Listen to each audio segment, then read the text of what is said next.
So recently I've been going through quite a bit personally. It's been going on for a couple of months, but I'm working my way through it.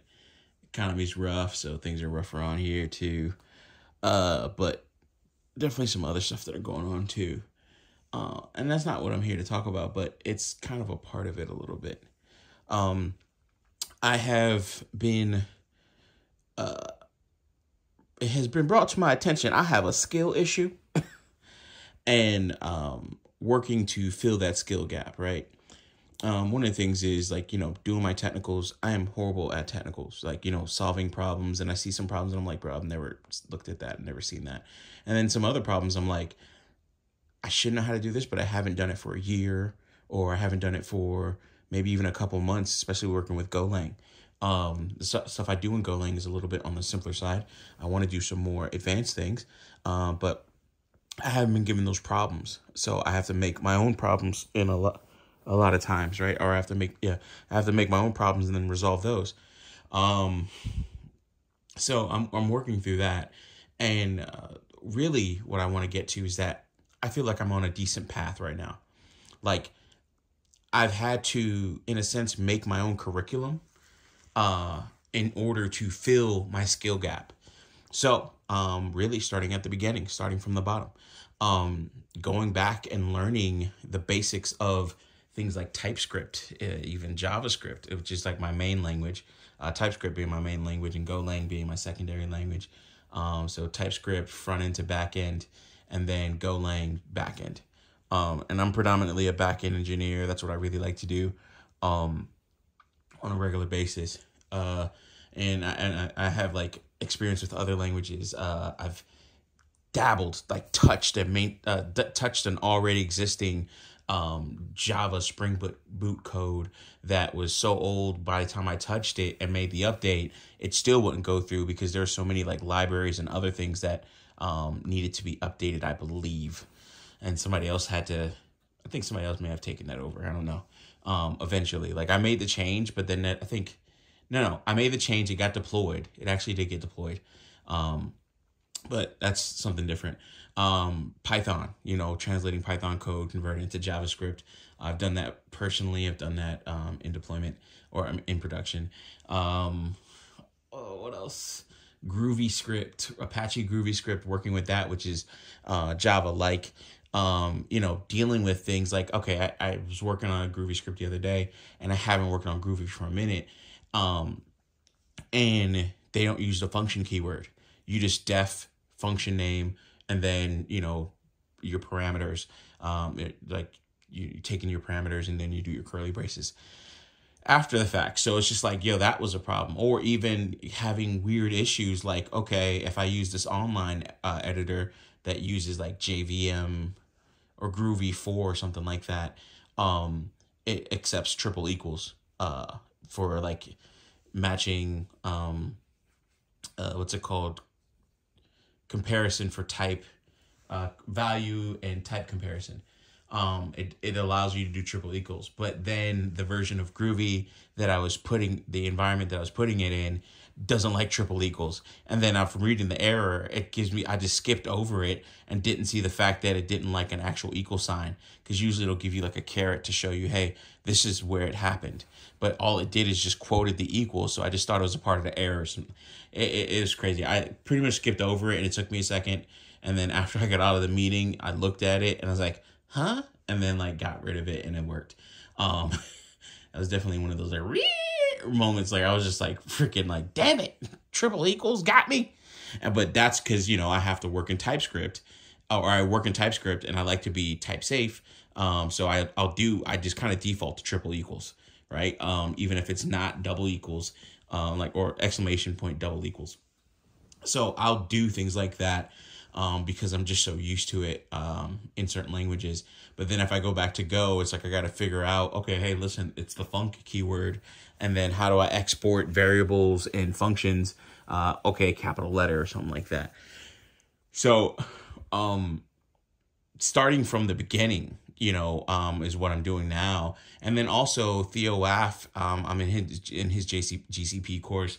Shout out to Lionel who put me onto that. And of course, BGS, But I'm in the class with Lionel, so we'll probably be I gotta check in with him and see when he's gonna be in class. But I did the Sunday class. It was a good 3 hours. Shout out to Jules. Shout out to Robert. And I forgot the gentleman's name, man. Man, what's the other brother's name? Not to bring race into the white dude, but yeah, he was the one leading the class. So shout out to you. Yeah, man, I feel bad that I don't remember his name. It's Al something. Anyways, shout out to you, brother. Appreciate the work that y'all are doing. Appreciate everything. Theo, I haven't had a class with Theo yet, but that's like final boss, mid-level boss type deal. So I haven't gotten to that point. So but all in due time. Hopefully I can do the AWS class as well in September. And I should need to reach out to him about that. But I'm making my curriculum again, going back to the beginning, TypeScript, learning about types, learning about the unknown type versus the any type, learning about the the idioms, idiosyncrasies of the language, learning things I just didn't know. Like, I know you always can do plus equals, but I never thought, I know you can do plus equals and, what's it called? Asterisk equals. So if you want to say, hey, listen, this value multiply this value by the other value on the other side, right?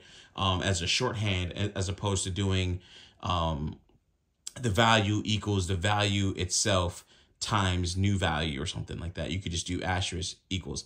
And I just never thought you could just do slash equals or forward slash equals for divide. And it's like, it just didn't click in my head. But it's just obvious, right? Like, if I looked it up, I would see it somewhere, blah, blah, blah. I just never thought about it. But it's like little things like that. The biggest thing with learning for me personally is knowing that the possibility of something exists. Once I can see the pattern and I know that this pattern exists, it's motherfucking over. And again, that's with everybody else, I would assume too, because once you learn a pattern, then it goes from there. So now I'm like, okay, there's like, I think Grind 75. I just learned about that website. There's the Leak Code videos extension. So if you're banging out Leak Code questions, Grind 75 says, hey, listen, you got 8 weeks and you're going to use, and then you're going to, devote 8 hours a week to Leak Code. It'll say, okay, I'm gonna give you 75 questions. And then you have this 8-week ramp up of easy to hard questions for interviews. Going to Code Signal and learning TypeScript from scratch, learning intermediate level TypeScript, working with classes, clean code, all this other stuff. It was a great $140 that I spent on that. Working with Theo Waff, or Theo Waff's group, the Black Manosphere Conclave on Facebook. All these little things. I'm making my own curriculum to fill in my skill gap. I have a skill gap. It is blatantly obvious. I've had it for a long time. I've been able to get around it. But in this market, that shit don't motherfucking work. Like, you will be notified that, hey, you fucking suck.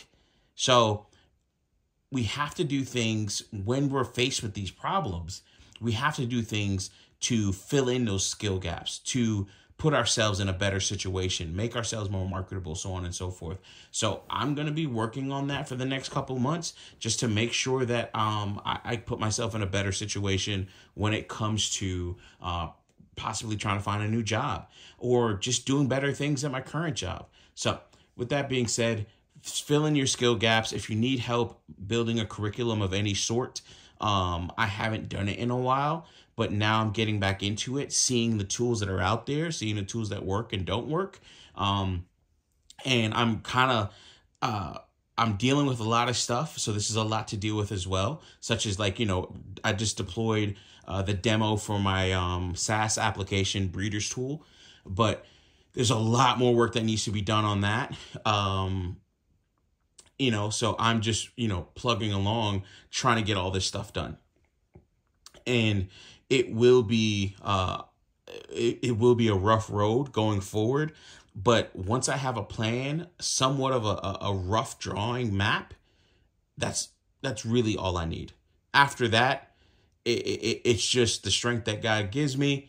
And, everything else is just like, I got to supply it myself, So I supplied the map, put it together, and now I am executing and going on that journey. And I think I'll be better because of it, because of the amount that I've already seen that I could learn, like learning about actual algorithms, learning about better ways to sort and parse arrays, and now working with, okay, hey, can I work on a better data set? Can I make understanding vocabulary better? Propelling myself from a junior engineer, mid-level engineer, to the senior engineer that some of these companies want. I've never seen myself as a senior engineer. I barely see myself as an intermediate engineer, other than what I've seen and been exposed to. But I have to do something. I have to literally be the age. I'm gonna be 40 pretty soon, but it's like I have to push myself into the higher levels, because like, what's a 40-year-old junior engineer? Like, I'm sorry, that just doesn't work. You're fighting against kids that younger ones that do deserve these spots because they've put in the work, and I'm supposed to get it just because of my age. Ageism exists in tech. I've seen it firsthand. I've seen it firsthand in hiring, where talking with somebody, I'm like, damn, man, the guy talks slow. Communication is going to be an issue. He's dealt with maybe older languages. He wasn't too well versed in some of the newer stuff.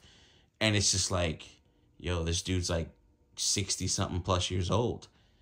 And I didn't want to say it was ageism, because it really wasn't. Like, he had other issues in that interview. But I could see how after a while, man, like, you're not supposed to, you can't run with these young kids, man. I saw a kid who was got to be no more than 10 years old, banging out leak code questions, put himself on a 40-minute timer, subscribe to that little motherfucker instantly. I got to watch the competition. I got to keep my eye on my ops.